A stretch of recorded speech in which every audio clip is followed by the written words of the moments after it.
Welcome to Puro Pinche Sports. I am your host, Jose Garza. Alongside with me today is my co-host, Arturo Ibarra. What is going on, brother? What's up, man? How you doing?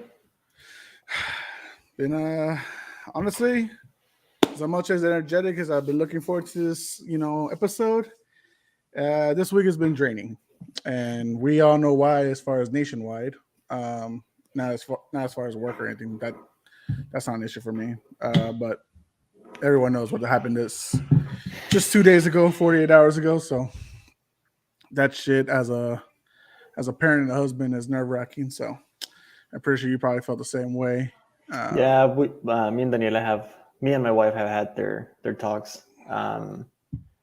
It is saddening to see things like that happening. And we've had conversations, and I'm not saying that me playing and like trying to like, you know how we are. We like to debate the problems and the issues of what's going on and see Yeah, how it could solve or create a solution, but um, one of the comments that I did make her, it's like, like as a politic country, as a free country, we're putting more focus on some other subjects than the actual things that we could be changing to keep some of our kids safe. yeah.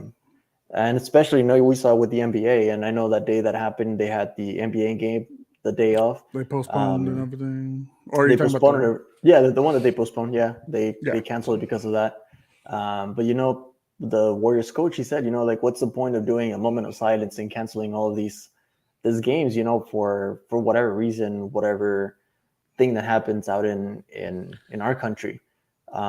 We need to do something, and that's something that we got into. And I hope that we as a yes, this as is a nation. as a nation, but like, you have your podcast and everything. We talk about sports and everything, but hopefully we can, this talk that we're having, it helps some people listen and say, you know what, like, maybe I need to be more Aware. decisive and aware on, Mm-hmm. going to vote or choosing some of these um, new laws that I need to go through. And there's a lot of points, and I know we've talked about not talking politics in here, but just be aware of your situation. Be aware of what your guidelines are and your rules and things like that. And people just need to do a better job. Like, we need to be more aware, period, as humans and as people, aware of our surroundings, aware of what's right and what's wrong. But it's Absolutely. sad.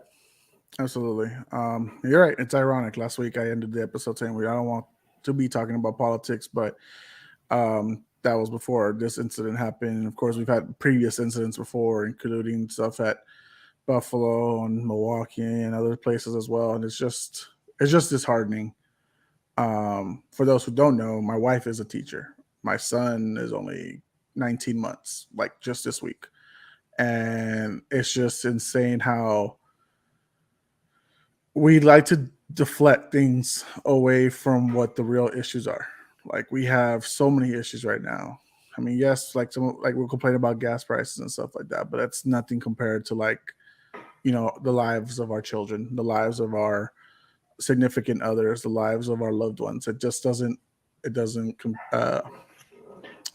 equate. So I think overall, man, it's just a safety for everyone at the end of the day. And that's one thing that I did talk to her, like, like, we get so caught up on this social media and social movements that we forget about the safety of everyone. And I'm not saying those movements are not about safety, mhm. but we start talking about allocating funds and moving things around because we don't like the police, or it gets into a Well, we don't it have gets to into a like misconception of things when we're not aware. and yeah, and that's what we're trying to say.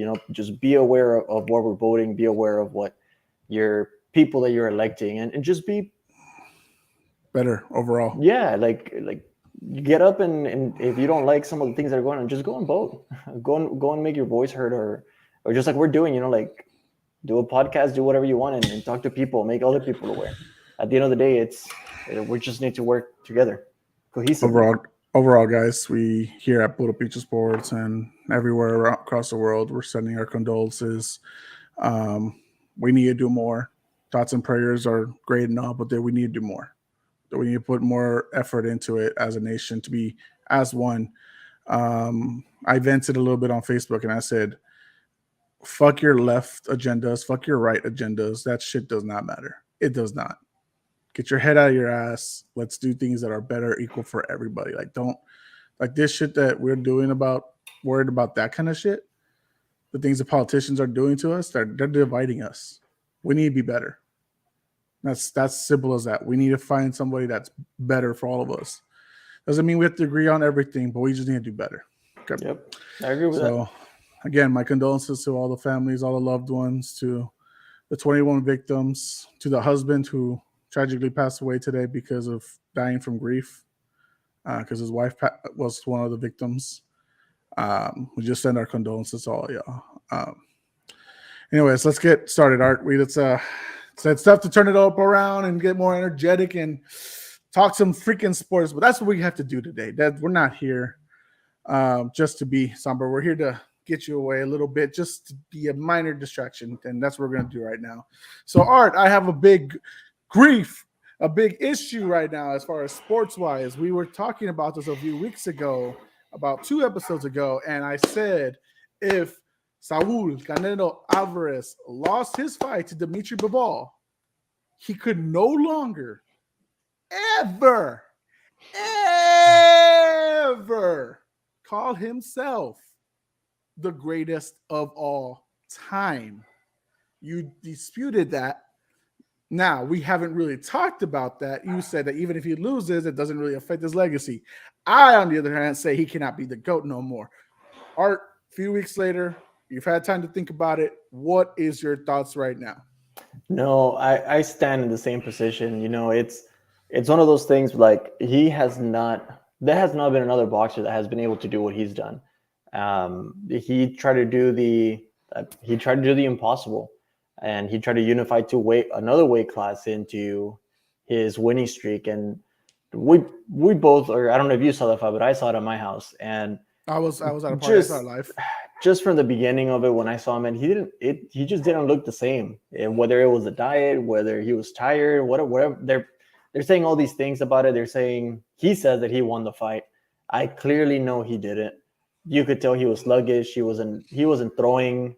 I don't know. It just didn't seem like the Canelo that we're used to seeing and dominating the fights.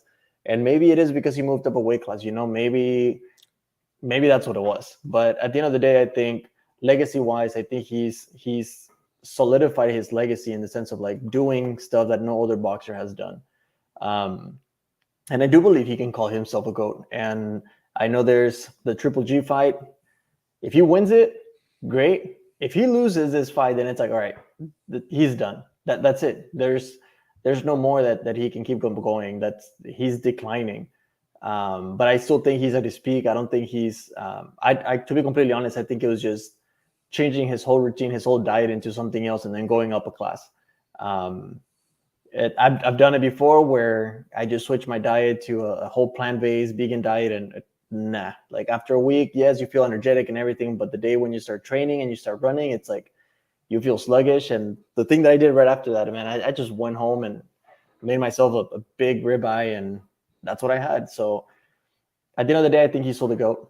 I think he surpasses a lot of other great Mexican boxers. I'm not saying that those don't count, but I think he has done what other people have not been able to do, not just Mexico-wise, but overall in the boxing entertainment sport. To me, he's the GOAT. And that's what I think of him.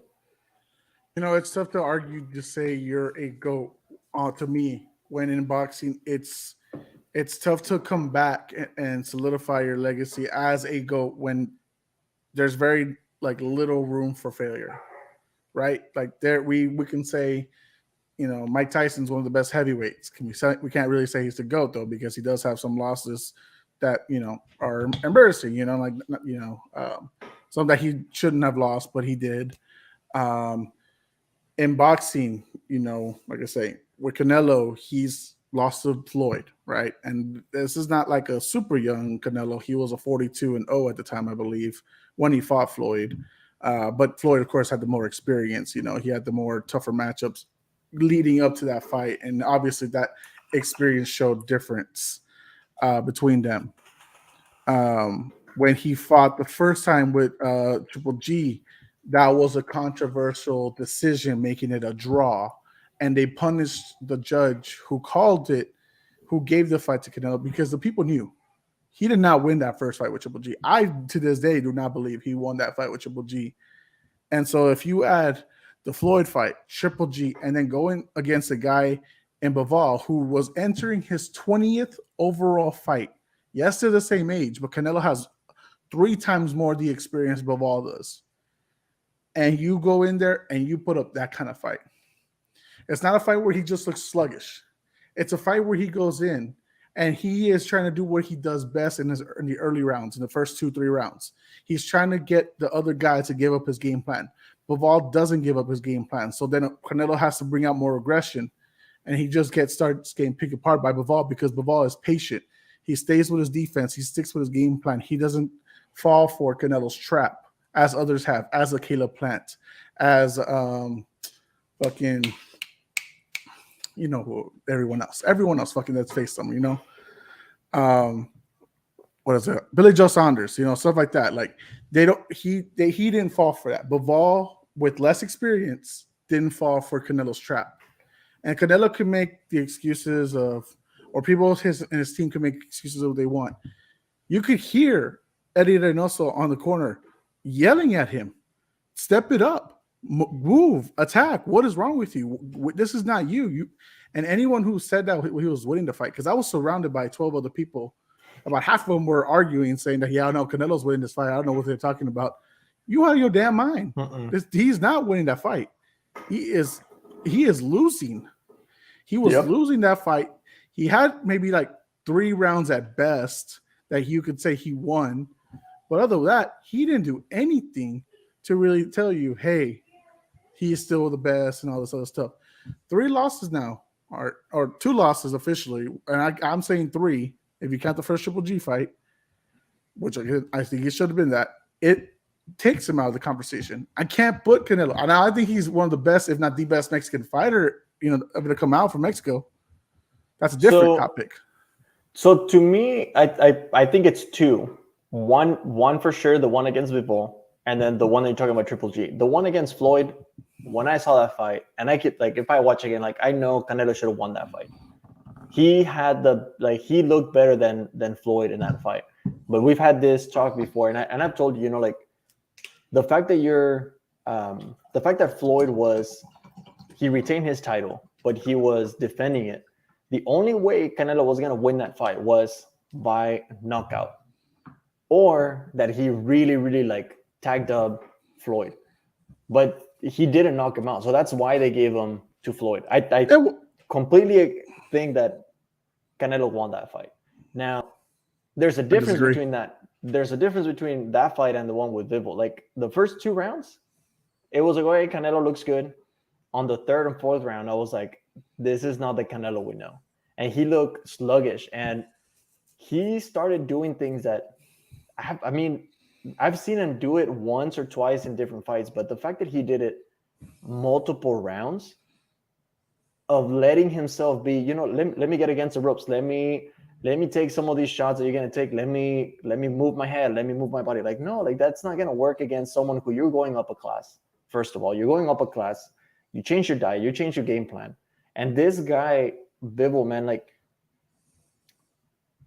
kudos to him. Big props to him, though, because he did his homework and he knew that going against the fight against Triple G and then the fight with Floyd, like, Bivol just took pieces from those 2 fights and said, you know what, this is going to be my game plan. This is how I'm going to go against Canelo. And he beat Canelo in the ring. He beat Canelo mentally. Like, he was playing chess with Canelo. And the fact that he only had 20 fights and he had less experience, that shows a lot from this guy. And that's where I'm like, you know, like, if Canelo doesn't step it up, then 100% with you, I agree. Like, the fact if he loses against Triple G, which it could happen now, because it's like, okay, now Triple G saw what Bivol did. You know, I don't give up my game plan, or I just stay patiently. Canelo's going to get frustrated. He's going to start giving up his defense. He's going to start wanting to fight against the ropes. But then at that moment, that I'll be like, you know what? yeah, he ain't the GOAT. But for me right now, it's like he's still the GOAT in the sense of like what he's done, the things that he's unified. And I believe he can win it from here. He can step up. But if it's this fight, Bivol was the part that kind of like made everything turn around and make Canelo just start losing and going down on his peak, then Bivol is gonna be one of those boxers that it's like, all right, I took down the king of boxing and I took him down. I made him look like a little bitch. That's literally what he could do. I mean, And you could say that. Bivol is a very talented young man. I mean, he's 31. He's just, I think, a few months older than me, right? I'll say. Canelo, fewer months than that, older. And it's just, I'm telling you, man, it's damaging as hell. Like just this one loss alone for me takes him out. Like I can't keep him on that. He's the guy because, like I said, in boxing, you have little room for error, man. Little room. So even in your, in your way of saying that you think he won against Floyd, I disagree. I don't think he won against Floyd. Floyd played his defensive games better. I think a now Canelo could do a lot better against a Floyd of that time. I think Canelo would win that fight. But you can't tell, I can't, when you have so many undefeated boxers right now, when you've had so many guys with maybe just like one loss or other stuff like that, it's tough to name the GOAT. You're talking about the GOAT above all divisions. So like right now, people will still say Floyd is the GOAT, right? Because he went undefeated. People will say Muhammad Ali. People will say Evander Holyfield. They'll say giants names. And yeah, say some of them have lost, fights too. Not they didn't go perfect, right? Floyd is the exception. He went, 50-0, and then now he's having all these exhibition fights just to get extra money. But like that's not going to hurt Floyd's record, right? That's never going to hurt his legacy wise because he's just older, and he's just having fights for fun. He knows he's not going to be trying to hang with these younger guys. But Canelo's still fighting. He could, depending on which fights, right? And then, he waited for an older Pacquiao. He waited for, if you want to argue something, I think De La Hoya probably beat him. Now? Floyd. No, at the time when they fought. When Floyd fought De La Hoya, yeah, that's another fight that I could argue De La Hoya probably won that fight. But anyways, no, I digress. I don't have Canelo being the GOAT. And now he's answering a third fight with Triple G. He decided, coming off a loss with Bivol, you would think maybe he wants to go straight away into that fight, whether it's down to his weight class now and yada, yada, yada. He decided, let me go with Triple G, the older guy, the guy I have already fought twice and I've beaten once. Let me get my mojo back. Let me end that trilogy. And then let me go ahead and force another one with Bivol. And if it does go down to his weight class, to the middleweight division, or super middleweight, sorry, what does that really say about Canelo? Now we were talking about this a little bit before. Does Canelo need to go back to light heavyweight and fight him for the third fight there if he wins the second one to reclaim his legacy? Or nah, that doesn't help him. I'm asking you.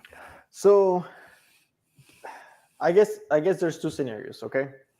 Okay. If he beats Triple G, I say he should go for the fight with Bivol in Canelo's weight class. That's what he's trying to do. I think that's what he should do. And then from there, if he wins that fight, I think at least they should go for a trilogy, and he should go back to Bivol weight class and try to beat him at his game plan. That's the only way that I'm saying, okay, like I think you should do that. But here's the thing: if he loses, or if the fight is close against Triple G, I will say, dude, just call it. That's it. You're done. Like if you're really, really close not to beating Triple G again, and the only reason you win the fight is just to retain your title, and you're like, all right, I'm done. Well, I don't think at 31 he'd call it. I don't think at 30 or 32 by the time he fights Triple G, I don't think he'd call it. But to me, honestly, it's like I think it's the same thing. To solidify your legacy in the sense of like, all right, this is it. if it's close to Triple G and then he takes the Bivol fight, I don't know why, but I have a feeling Bivol will beat him at Canelo's weight less if it's a close fight with Triple G. And I know I said the same thing against the Canelo and Bivol. Like before I changed my mind, I did tell you, I was like, dude, it would be crazy if we see an upset from Canelo and Bivol and Canelo loses. And we saw that. But that's what I'm saying. Like if it's a close fight with Triple G, I would not take that Bivol fight until I know I'm ready and I'm in my right mindset. And I can take out some other boxers. He could edge him out on a split decision. I think he goes back and fights Bivol. I think he would take any victory at this point, like just to make himself feel good enough to do it. Because now in his nightmares, Bivol is in his head. Oh yeah, like, of course, that guy's in his head. Like I told you, he played chess with him. Like the fact that he played chess with the person who usually plays chess, he played chess with Canelo, and Canelo was playing checkers. Like it was stupid. And mind you, this is also a big fight for Triple G because he only has one loss also, and that's to Canelo. Now, Triple G is not going to be, I don't know how many people regard him as the best, but the fact is that he's also trying to cement his legacy. So let's say this. Let me ask this. What is Triple G's legacy if he beats Canelo in their third fight? And now it's 1-1-1, even though it's at that point it should be 2-1, Triple G side. If Triple G wins that one, I think he solidifies his legacy as taking down. And that's the thing. Anyone who fights Canelo and wins this next fight, it'll be all for the titles. All the titles. Exactly. All the titles are on the line. Whoever takes down Canelo, if Triple G beats Canelo, I would say Triple G is better than Canelo at that point. Because you just lost. You literally, it's like when we play poker. You're going all in to solidify your legacy. Like you have all the coins, you have everything, and you're going in and you're gonna lose it all on a shitty performance. It doesn't matter if it's a good performance, but if Canelo doesn't win against Triple G, that's it. Like Canelo is no longer one of he literally lost everything that he cemented on the ground. That to me is like, all right, dude, you just lost everything. Like, who do you think you are now? Like, US, you did all this talk, and then you lost everything?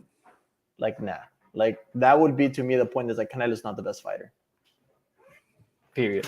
And I don't care what anyone else says, like, oh, no, you're dumb, you're stupid. Like, you don't know, like, Canelo's legacy, and, like, you don't know about boxing. Like, nah, dude, if Canelo loses against Triple G, he loses everything, that's it. He would literally go down in history as one of the worst gamblers in history. Like you just went in and lost everything. Well, it's that point, right, where you've reached the mountaintop, you've hit your peak, you did what no one else has done, and you unified all the titles in one division, which is so rare to do. You got too many damn championships. Canelo did it. He met the peak, and then he tried to reach the level of God. And he burned as soon as he tried. He burned. I mean, he lost. Tried to go Goku Blue. Sure. That's where we're gonna go with this one. Absolutely. No, but it's true. Like he tried to even reach further heights. Yeah. Right. Like, well, everyone is trying to call him out, whether it's UFC welterweight champion Kamaru Usman, whether it was Triple G, whether it was et cetera, Floyd talking shit in retirement, saying I would beat him, and blah blah blah blah, and all this other stuff. Like you tried to reach the mountaintops, you try to reach beyond and create a bigger legacy, and you burned as soon in your first attempt. So now you go into another one. You go into your trilogy fight with Triple G. You're gonna blow off that one. You lose it all. Like it's just a downward spiral for him, and that will suck to watch because he's better than that, and we all know Canelo's better than that. But you got guys talking shit, like a Ryan Garcia, like a Oscar De La Hoya, who are wanting to see his legacy burn. And before our eyes, we might be watching that in 2022 might be the worst year of Canelo. And that's the thing. The fact that some of these other boxers, like De La Hoya, will go down in history as one of the best, greatest Mexican boxers there could ever be. And the fact that he's calling out to see the demise of this high Canelo, That to me is like, all right, if De La Hoya wants him to fail so bad, is because they know that Canelo is at another level. Like he is the one to beat. But like I said, in my mind, I think he should have just gone to Bivol for a second fight on his weight class instead of going for the Triple G. You know what? Put all your chips in, go against Bivol. If you win that fight, it allows you to get another fight in his weight class for all the title, and then you solidify, you're done. But the fact that he's going down to Triple G and he loses, that's it. Like you just lost all credibility. It's like, all right, you did this for how many years? All these fights, like lost only two, and it's like you lost everything against a person that you beat it twice. So when your Twice thoughts on a are, card. so in your thoughts, let me ask this: September 17th, Canelo Triple G3. What is going to happen in that fight? Who makes the right adjustments? Who wins? It's an early prediction. Obviously, we're 4 months from that fight, but right now, clear as day. What are you thinking between those two in that fight? I think it's gonna be a close fight. I honestly think it may go to the 10th or 11th round. And the only reason why I'm saying it's gonna go that far is because Triple G is going to change his fighting style. He's gonna change his mindset after seeing the Bibble fight. And it's gonna be a close fight that if Triple G doesn't knock him out, he won't win. That's the only reason why Canelo. I think that's the only reason why Canelo would win is if Triple G doesn't like take him down. That would be the only reasoning why. But I would not be surprised at all if Triple G pulls an upset. Just because of how bad Canelo fought this past fight. I would not be surprised if Canelo loses all his chips for this petty fight of saying, oh, I beat him twice or once. Beat him twice, I can beat him a third time. Like at this point, I think he's just getting cocky. You think Canelo won the first fight? No, I'm saying like he won two fights on a card, but I think Triple G won the first one. He won the second one. Well, no, he got the first one was a draw. So the first one wasn't right, but I think Triple G should have won that one.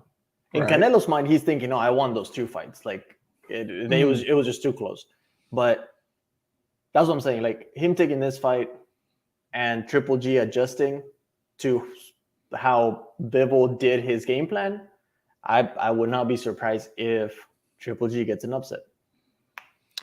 So in the first fight, like I said, I scored it for Triple G. I think I scored it like, I want to say 8-4 rounds, Triple G. That's how I scored it. I didn't think it was close enough for even to be questionable. Like I said, though, that judge that went for Canelo and gave an obscure fucking score was, of course, rightfully suspended and shit. The second fight, Canelo adjusted very well. He won the first 7 rounds. Triple G won the last 5. And then that's how I scored it. Now you're going to go for a third fight. Now you're going to go for the big one. And at both men's adjustments is really going to tell you where they are in their career. Now, Triple G has only fought 4 times since that fight. He hasn't really had for me, in my view, the right kind of challengers to make him more better. Of course, age has a factor to do it. 2020 COVID, that had to do with something with everything as well. But Canelo, since that Triple G fight, has had 8 fights, so 7-1 since that fight with Triple G. Maybe a little more wear and tear, but a little more experience, more confidence, the way he beat those guys. Because we know Canelo loves to go to the body. Yes, the hook right there and the uppercuts will be there for the head, but he loves going for the body. And I think if Canelo humbles himself, if he's able to discipline himself to what got him to the top in the first place, he will not only beat Triple G on September 17th, he will TKO him by the 10th round. I agree with that. I think that's doable. But if he doesn't do any of that, I'm going to give a unanimous decision loss to Triple G. Triple G wins that third fight because it all depends how much do you discipline yourself after a loss. Do you make yourself better? Now, when he lost to Floyd, he made himself better. when he arguably lost to Triple G and it was a draw, he made himself better for the rematch. Mm-hmm. So far, 2 for 2, he's made himself better. How does he come out in this fight? This is a huge legacy fight for him. It's very easy. Everyone should be questioning Canelo's legacy because, like I said, I don't see him as the GOAT. I can't see him as the GOAT. Mexican GOAT, sure, we can go there. We can go Mexican GOAT, but not all time. No, I cannot do that no more. Like, so would you say if he wins, if everything goes great for Canelo, like knock on wood that everything goes great, and he makes it all the way back to that rematch in Vivel at his dethroning or whatever, and he wins that title against Vivel, would you call him the GOAT then? Or not like so not that you would saying call if him the GOAT, but like do you think he's at a step to say like, you know what, okay, I mean, he's always going getting to at that point he'll just stay where he's at for me right now. He'll just stay, top tier fighter of all time, but not the GOAT. So who is the GOAT for you? Or who would you consider in that conversation of the GOAT? I mean, you it's hard to argue, like, regardless like how you feel about him. It's Floyd.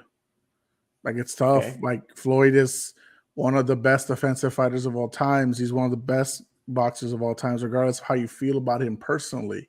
What he's done in the ring, how he's toyed with his opponents, regardless. And this is a big thing, like the way you get to pick your opponents, like that. Eddie Hearn said, boxing, you can majority pick your opponents. Every boxer does that. Canelo does that. Floyd did that. But regardless, man, no one ever beat him. And that's tough. You could argue you can make yourself a legacy better than him. That's why I would hope Canelo, before the loss to Bivol, that his resume, even with the one loss, with the one draw, he could have made himself card-wise better. But because the loss to Bivol, a guy who was only entering his 20th fight, you lose that one, and it wasn't even close. That, to me, just like completely takes you out of the conversation.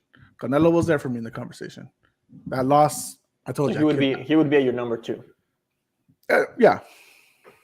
I mean that's understandable. I get why you said that. And yeah, looking at the Triple G Canelo 1 fight, like it was 1-13, 1-15, and then the 114, 114, and then 118, 110. So it was a close. Yes, it was close, but that last round, that last judge, 118 to 110, like he like surpassed it. But then if you look at the Vivel one, 115 to 113. So just the fact that three judges looked at it that way, I mean, it does beg the question of like, what were people smoking, man, the day of the Bivol fight? The fact that you're thinking that Canelo won, it's like, well, that's just, I think, even his coach knew. His coach, but Canelo put his his hands up like he won, and yeah, he didn't know, so maybe thought like, yeah, maybe we could edge him out somehow, some way if we're lucky. But like, here's the issue, and it's also like, because I heard this too, because like I said, this is a party. This is like multiple people in the room, and the people that were arguing for Canelo were like, "Oh, he won the first 6 rounds." I think that's how the judges will score it, or it's like they'll never decide against Canelo, blah blah blah, stuff like that. Because it wasn't a knockout. He didn't decisively beat Canelo, so it won't be like, right. You've used the argument yourself, not to say like Yeah, no, I get the argument. You want a decisive victory, right? The same way Canelo had to knock out Floyd to beat him, blah blah blah. Yep. But that's the disillusion, the illusion that boxing has given you. I love Canelo. I mean, I'm a fan. That there's no argument about that. I go for the guy, but when the fight starts, I'm gonna be honest as fuck. Yep. I was not scoring it. I was texting guys on the side, my boys.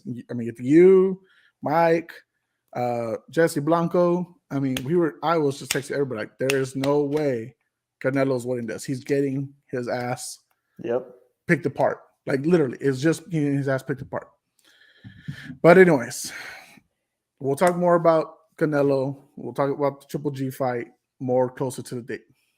And if anyone wants to jump in and disagree or I don't know. Have a little conversation Disagree with about me. Disagree disagree with with it. me. Come You on, Arne. cannot disagree. You can't do it. You can't convince me otherwise. You can't beat me. Not just kidding. So, anyways, before we move on to the next subject, I just want you guys to remember, please, guys, for Puro Pizza Sports, like, share, subscribe, everything, guys. Click the link at the bottom, like that thing, share it to your friends. If, like Art said, you want to come on here and have a discussion, you're more than welcome to ask us. We will have future guests real soon for the people who have asked us. Be like, hey, when can I be on? I'll be like, bet, get your next episode. Don't worry about us. And so if you want to have any topics with us, please let us know. More than willing to conversate on video. Get this proof. Get this beat down, this verbal beat down. All right. Next subject, Art. What do you like to talk about? You mentioned it before the episode. Come on now. I'm joking. So I know he's been out and about. There was talks last season about this guy coming in and working out and like making his little impact in the game of sports and the lovely game of American football. But Who, Art? Who in the we're world are talking you talking about about? Kaepernick.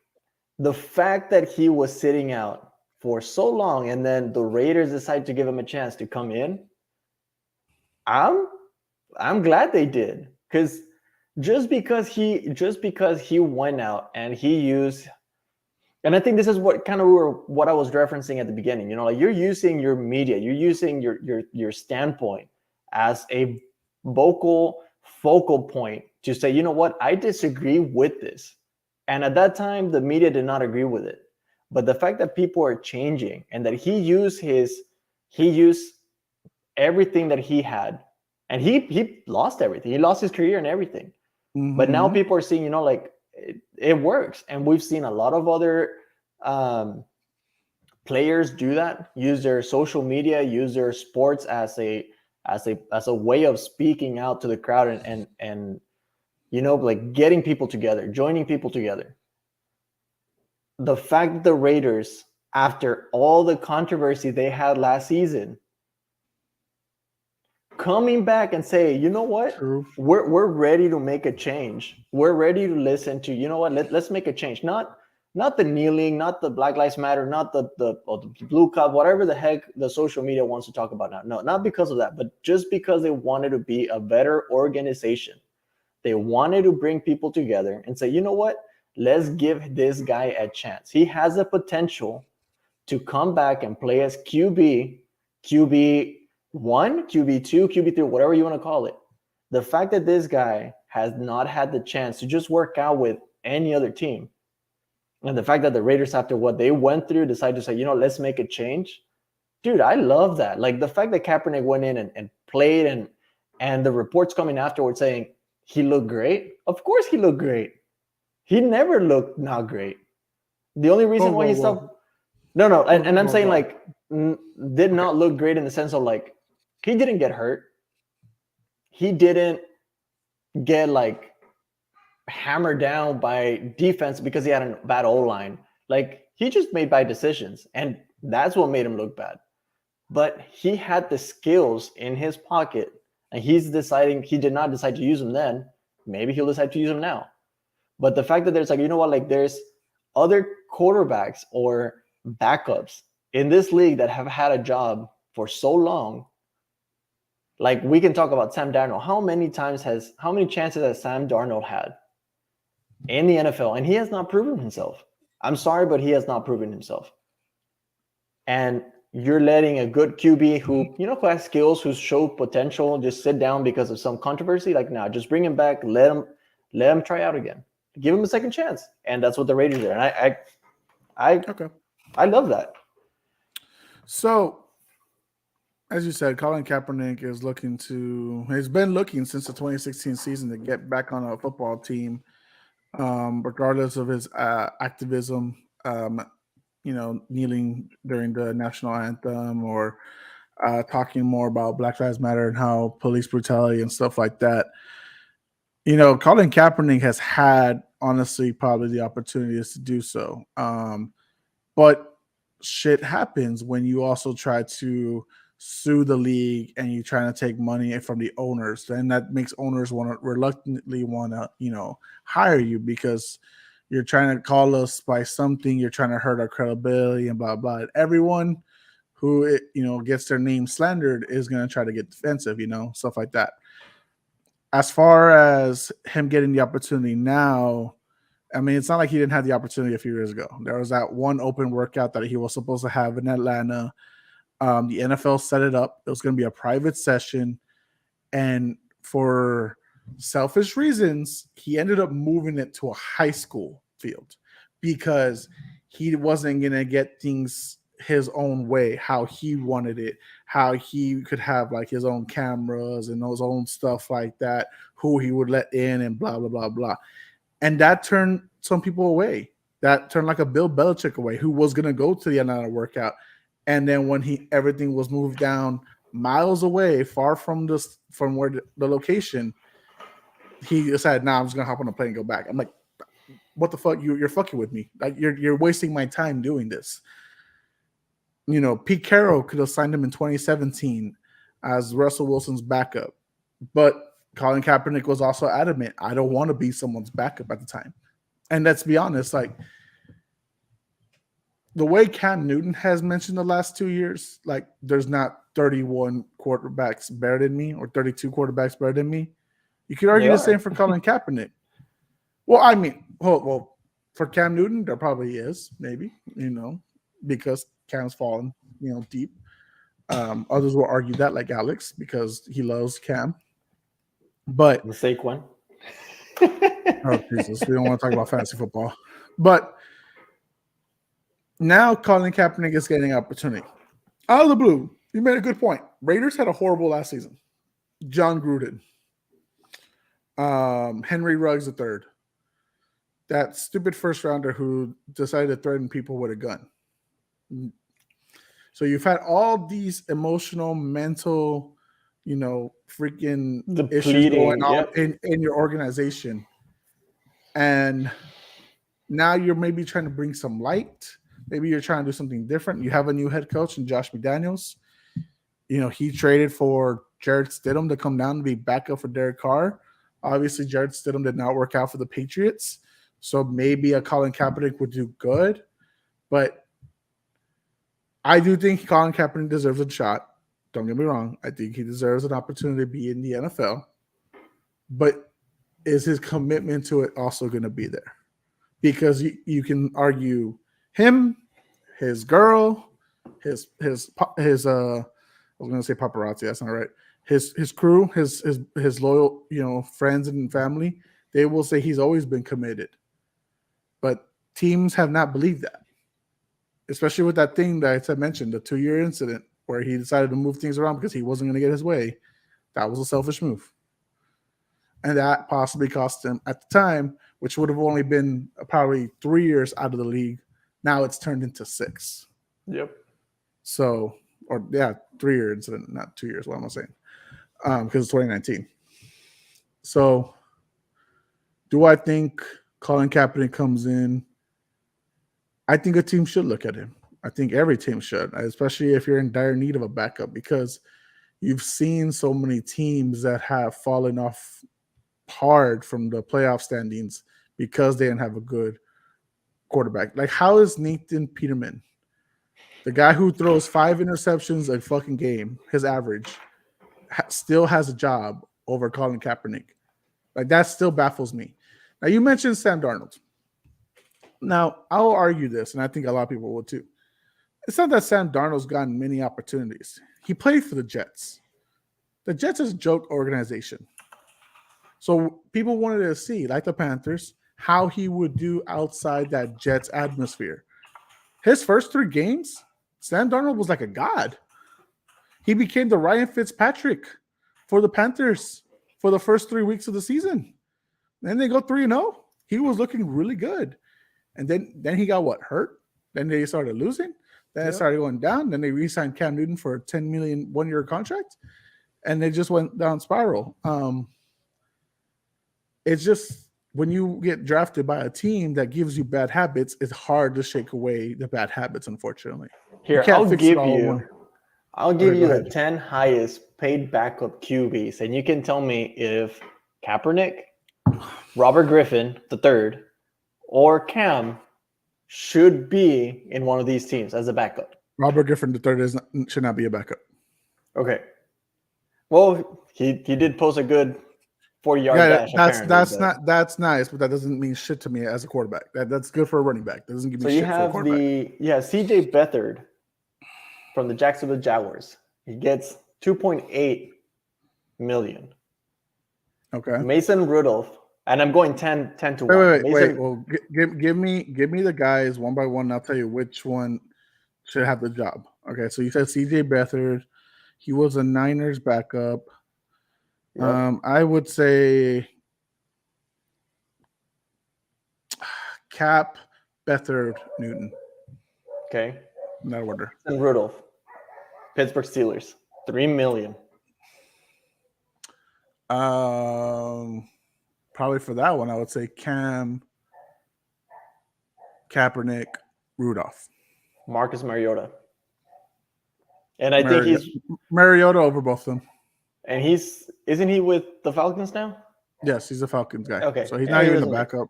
But Joe who knows? Flacco, New York Jets, 3.5. He has the criteria. He beat Colin Kaepernick for that Super Bowl ring. But I'd take Kaepernick, Flacco, and then Newton for that one. Nick Foles, he was with the Bears. He got Now he's 4 million, and now he's with the Colts. Yeah, that's what Indy.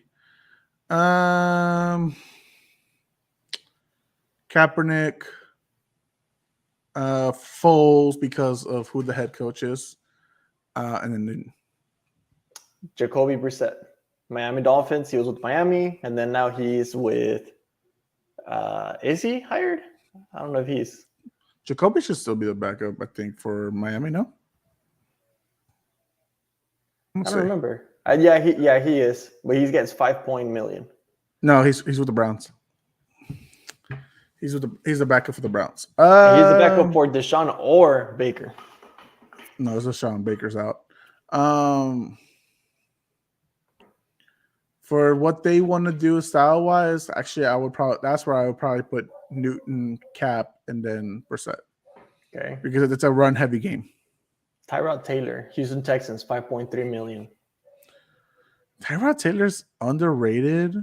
Like if it isn't for the worst luck in the world, if it isn't for his ribs, if his kidney isn't collapsed or his lung or his ribs or his, he's got the worst luck ever. I would take Cap over Tyrod, but not Newton. I wouldn't put Newton over Tyrod Taylor. Case Keenum, 6 million. Who's he with? He was with Cleveland. Now it's the Bills. Okay. Yep. Their style of play. I'll go Case. I'll stick with Case because he's had that spur of the moments throwing ability. Kaepernick and Newton's throwing abilities are still questionable, so I'd go Case, Cap, and then Newton. Andy Dalton, Yeah.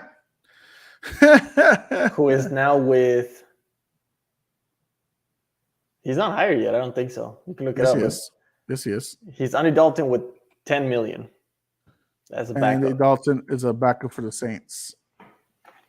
If Sean Payton was still there, I'd probably say Andy Dalton, but he's not. So for that team, the way they love to run their quarterbacks, let's go Cap.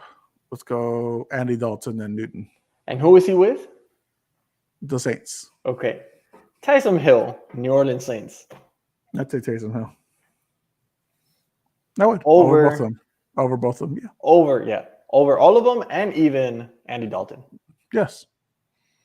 So who because he's the one with the most experience on that team. Like it's just he knows his teammates, he knows the game plan better. Like I'm not gonna put the new guys in just to put them over him. And then like, the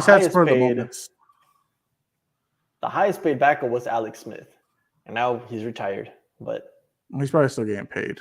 But yeah, no, I'm not worried about. Now, I mean, Alex Smith unfortunately is at the bottom because of his unfortunate accident in the game.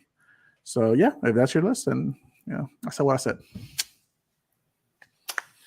Don't call me crazy. Don't call me Shirley. Yep. But soon we'll start our fantasy football talk. Soon the season will start.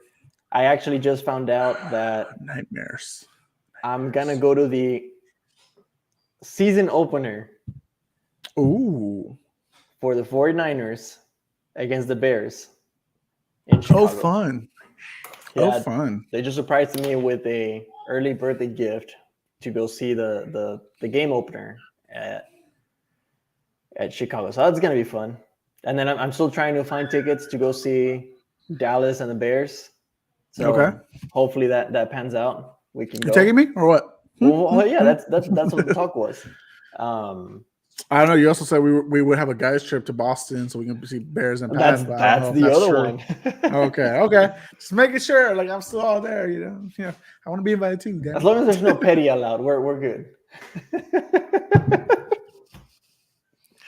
But anyways, talking about pettiness, First Kyrie of all, Irving. I want to reiterate that when you're talking about pettiness, it has nothing to do with me. Nope, I just no, want it to has make that. nothing to do with you. Nope, It is taking you fun at. and everyone else in whatever situation it is. It is you and everyone else. I am not involved.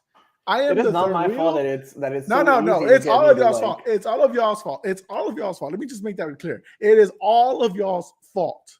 All right, y'all have been doing this for weeks, for months, almost a damn year. I'm about to slap the shit out of all of you with this damn championship belt. I'm gonna make y'all eat the damn chip that Marco was supposed to eat because his little bitch ass won't eat it because he's like, it'll give me stomach problems. Bitch, I ate it. I had stomach problems. I had diarrhea. I had to stay to wait the whole night till 7 a.m. before I could finally fall asleep. If I could do it, if Jesse could do it, you could do it too. Pettiness is on all of you. I hate you all. Y'all suck. You are ruining my life. But anyways, talking about pettiness, Kyrie Irving, one of the biggest. Is that you want to close out the show? You want to close it out with Kyrie? All right, let's really talk about. We'll close it out with pettiness. Good transition. Good transition. But what do you think about that written contract that's supposed to happen and they don't know what's gonna happen? So let me make it clear for the whole listeners and everything. Y'all probably know. Let me tell you anyways. Kyrie Irving has gonna be dropped by Nike. The Nets are not willing to commit to Kyrie Irving because he is uncommittal to playing basketball, because the man is so emotional. The earth is flat. The flat is the flat is earth. He does not want to take his vaccines. He doesn't want to commit to the team. He wants to sit around when he's healthy rather than playing for the team. So why are you going to pay him millions of dollars and put a long-term deal with him when he doesn't want to even show up and do his job? So that's what Art is saying. So my thoughts are, do you sign him to 1-year contracts for the rest of his career? This man is a fantastic player. No doubt about it. Kyrie Irving has handles for days, the best handles in the league. He is one of the smoothest, players ever. But damn, you get in your own way, man. You are why you can't win another championship. You're why you failed with Boston. Are why you're failing with Brooklyn. You're why you're failed with someone else. And if it wasn't for your immaturity, and I'm still saying he's immature, you could have won more with LeBron in Cleveland. But you were like, I'm being sunned. I don't like being second fiddle. I will go ahead and request my leave. Blah, blah, blah, blah, blah. Well, how has your career been since versus LeBron's? Thank you. Go ahead, Art. No, I agree with you. He's a great player, but at the end of the day, it's like, what are you doing with your career? Like you want your legacy to be at. I put 50-point games and whenever I want to. Like, great, we know you can do that, but can you take a team to the championship? Can you play as a team player? Like that's Kyrie has never accomplished anything without LeBron. Sorry to say. And it's like, well, say, what are you talking about? He's good. Yeah, he's great. He's fantastic. I would love him for the team if he actually played for the whole fucking season. But outside the one ring with LeBron, He was not. He's What not the have you glue. done? You were not bringing Cleveland to the playoffs. Y'all were in the bottom of the pack before LeBron came back. And when you went to Boston, you got hurt. And Boston with Tatum, with Jaylen Brown, still went to the conference finals. Yep. And Last they're still making it season, back. right? They're about to make the finals. My prediction is about to come true. And now with the Nets, last season they pushed it to a game 7 and nearly beat the Bucks, who would go on to become the champions. Nets win that one, they most likely go on to win the title without you. This season you get swept because you only play 29 fucking games. Nasty swept. And your drama, your feelings about how things should be done and blah blah blah blah blah chase James Harden away. And you got a Ben Simmons who is just like you, who sits at home healthy and somehow gets injured. So I'm just saying, if I'm an organization, if I am a president, if I am a GM, I am signing Kyrie to 1 year. 1 year deals. So he has a player option. He has the choice of whether he wants to stick around with the Nets for $40+ million, or he can leave and become a free agent. He can decline it and become a free agent. But who's going to want to sign you to a commitment? What teams have the money to do it and are willing to do it? Not even that. Maybe If Nike's dropping Orlando Magic. The Orlando Magic, they need to sell tickets. They can make you poster boy. You can bring them up to the play-in tournament. Congratulations. If you play, if you show up, if you do something. He can go to the Knicks. For what? He can stay in New York. Yeah. Stay in New York. You know, you stay for your home state and blah, blah, blah, blah, and continue to just be. Not that. Yep. Go fuck up another team. It's just frustrating because if you don't get in your own way, you don't fuck over your teammates, then there's no ill will looked upon you by the fans or blah, blah, blah, blah. You have fans. I'm a fan of Kyrie. I love his basketball skills. His outside views and other stuff is questionable. I don't have to believe in that and everything he said. The flat earth stuff is still baffling to me. And whatever. Go on, Art. Go on. Close us out. No, I mean, it's crazy to see that, but I feel actually I don't feel sorry for the Nets, dude. Like, you're trying to get rid of Kyrie and then you got Ben Simmons in there. But hey, everyone. Well, you got James Harden and then you get rid of him for Ben Simmons. It just doesn't make sense. It's just the Nets is an organization who everyone has been big on since they became Brooklyn Nets, right? Like, they have had the hype over them. You know, they traded with Boston to get their two great, not great at the time anymore, Paul Pierce and Kevin Garnett players. Yep. You give up a lot of, first round picks and shit like that. Then you come out somehow, some way, rebuild after that failure of a deal, and you get KD, you get Kyrie. And where's it gotten you? It hasn't gotten you anywhere in the last 3 years. So it's frustrating as hell, like, as a basketball fan, just watching greatness fold like a pancake. It just doesn't make sense. So I mean, that's my thoughts on that. There's really not much I feel like for Kyrie. Good luck to him. He's gonna make millions while we're over here trying to sell him solar. So so you can sell him solar. I'll design his house. I'll sell him solar, and I'll tell him we get it from the flat sun. I'll make his house round. Oh yeah, dude. You need to get solar too, brother. Just kidding. Anyways, all right. Any last things you want to do before we close out the show? No, man, I'm good. I'm like I said, I'm looking forward to NFL to start after these finals are done. You're not NBA. Watching the USFL or what? The which one? The USFL. That spring league they have going on. I've seen some of them, but it's pretty crazy. I actually saw one of those celebrations with one of the craziest celebrations ever. The guy just pulled up a joint and after scoring. Oh, that's not the USFL. That's a different league. That's a different league. Oh, well, whatever. I just saw a celebration, but no, I haven't kept up with it. I've kept up with some of the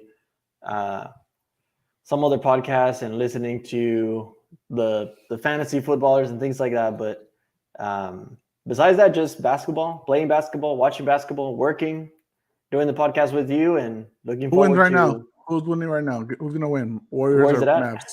It's at Dallas. No, it's in Golden State. And Golden State takes it. Who wins tomorrow? Celtics or Heat? Heat, and then Celtics take it. Heat win in Boston? Yep. Ooh, I'm gonna say I predicted Celtics in 6. I'm gonna say Celtics win tomorrow, and then advance to the final. So we might have an episode on Monday, guys. We might do something talk about the NFL, not the NFL, the NBA finals. And by then we should know the 2 teams that are going to be in it. We will probably also discuss about the awards going that have been announced. The guys who were first team, second team, all NBA, all defense, all that shit. Like we'll discuss all NBA stuff next episode, most likely. Next week's episode, no idea yet. We'll let things flow as it goes. Usually that's how we do it. So Art, any plugs right now you got? You guys can look me up at AI_design. I believe it is. I don't know, man. I still don't know I changed it. I still haven't remembered it, but whatever. It's A_Ibarra design. There you go. I don't even know my own social media anymore. You don't. But yeah, you guys can hit me up. Any questions you guys have, go ahead, shoot them over. If it's podcast stuff, shoot them over either way. I'll make sure that one of us two gets it. If you guys, like you said, if you guys want to come in and talk sports or talk whatever y'all want to talk about, like I know, like Jose said, we have a guest coming on Monday talking about the finals and all NBA team, but hopefully everything falls through. Hopefully everything goes well. But anyways, yeah. So like Art said, guys, follow the podcast on Instagram at Puro Beach Sports. Follow the podcast on Twitter at Beach Sports Pod. Guys, please subscribe, like, share videos. Truly appreciate it. Whether it's on here on YouTube, whether you follow us on Spotify, on Apple Podcasts, wherever you see us, like us, follow us, love us, debate us. We will keep it as clean as possible as far as arguing with you. No, I cannot promise you nobody will say your comment is shit because we've had that before. Yep. If not by me. No. But if you want to have a healthy debate, more than welcome to. But guys, please hit that like button, hit the follow buttons wherever you find us at. For Arturo Ibarra, I am Jose Garza. We are Puro Beach Sports, guys, and we are out.